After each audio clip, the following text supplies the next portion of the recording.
Welcome to Story Lab. This week, we're talking about trust, while we look at the story of a man who had a lot to worry about. Oh, and we're also going to be doing this.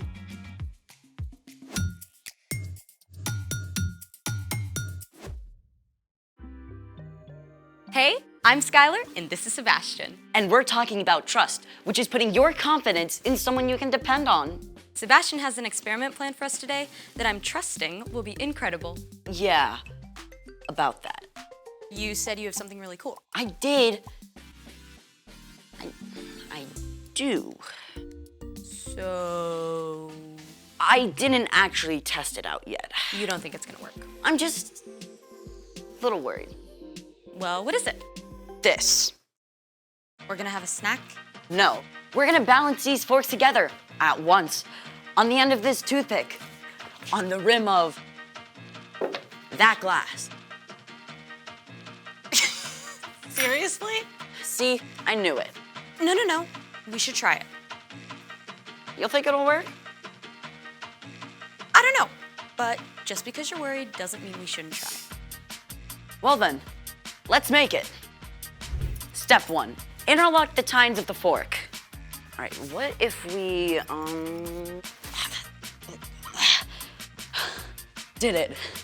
That wasn't so bad. Step 2, stick the toothpick through the middle of the fork. And yes. So far, so good. Step 3, balance the forks on the rim of the glass. And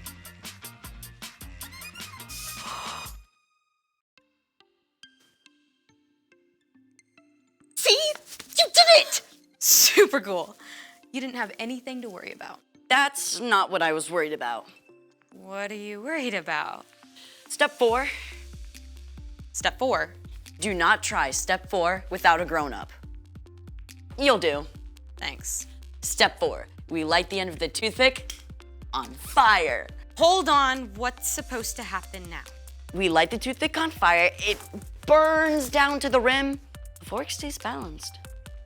That's not possible. There would only be a tiny piece of toothpick still on the glass. See, now you're worried. Maybe a tiny bit. Are we doing this? You are doing this. Countdown, please. 3, 2, 1. Fire in the hole.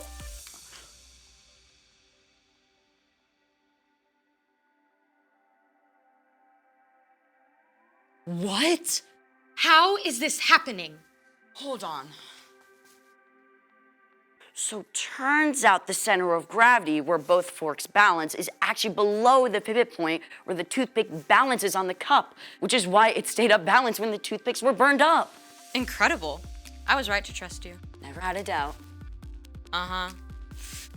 It's time for... The story before the story. Today, we're in the very first book of the Old Testament, Genesis. The incredible world God made was broken. But God had a plan to bless the whole world through one family, God chose Abraham, who had a son named Isaac. who had twin sons named Esau and Jacob. Jacob tricked his big brother out of his rights and blessing as the oldest.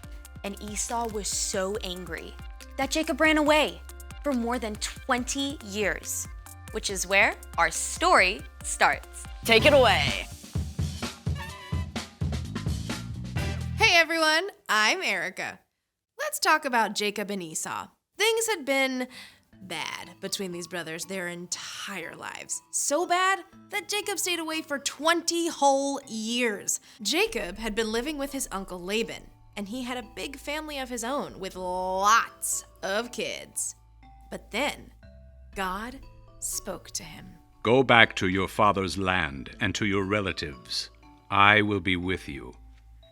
Now, if you were Jacob, you'd probably be feeling all kinds of things. First of all, you might be kind of excited about getting to go home after so long. But at the same time, when you last saw your brother Esau, he was so angry, he wanted to kill you. Is he still mad? Or has he cooled down? Maybe you can actually hang out and be friends, or not. Jacob set out with his whole family, and when he got close to home, he decided to play it safe. So, he sent a message to Esau. I don't want my brother to think I'm coming home to beg for help or anything, so tell him I've been staying with Laban and become wealthy. Now I hope I can please you. The messenger left and returned. We took your message to Esau, and now he's coming to meet you. With 400 men! Say what? 400 men does not sound like a welcoming party. 400 men sounds like an army. Jacob was worried. Jacob separated his family and his herds into 2 groups, figuring if Esau attacked one group, the other group could escape. But then he did something a little more helpful. He remembered to talk to God. Lord, you have been very kind and faithful to me. Please save me from the hand of my brother Esau.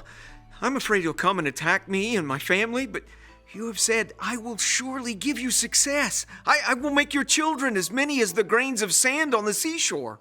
Jacob held on to God's promises, and then he decided to show his good intentions by sending a little gift to Esau.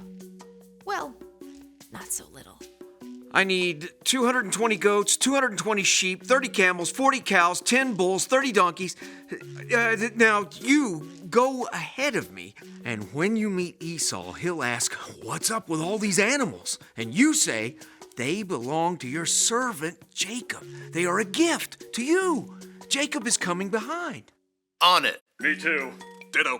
The whole time, Jacob was thinking, all these gifts will give Esau time to cool down, and then maybe when he finally sees me, he'll welcome me. Jacob even sent his whole family ahead, across the river, figuring that Esau would not hurt them. Then, Jacob spent the night alone, wrestling with God. Literally. But that's another story. In the morning, Jacob looked up and saw Esau coming, with 400 men. After all he'd done, Jacob was still worried. But this time, he didn't hide behind his family or gifts. He went on ahead. And as Jacob neared Esau, he bowed down to the ground 7 times. It's the moment we've all been waiting for. The brothers finally meet. Jacob and his whole family are all tensed up because this could turn into all-out war at any second. But instead, Esau ran to Jacob. He hugged him and kissed him, and both brothers wept for joy. After all that time, their family was reunited. Esau asked, Who are all these people with you? They are the children God has so kindly given me. Why did you send all those herds I saw?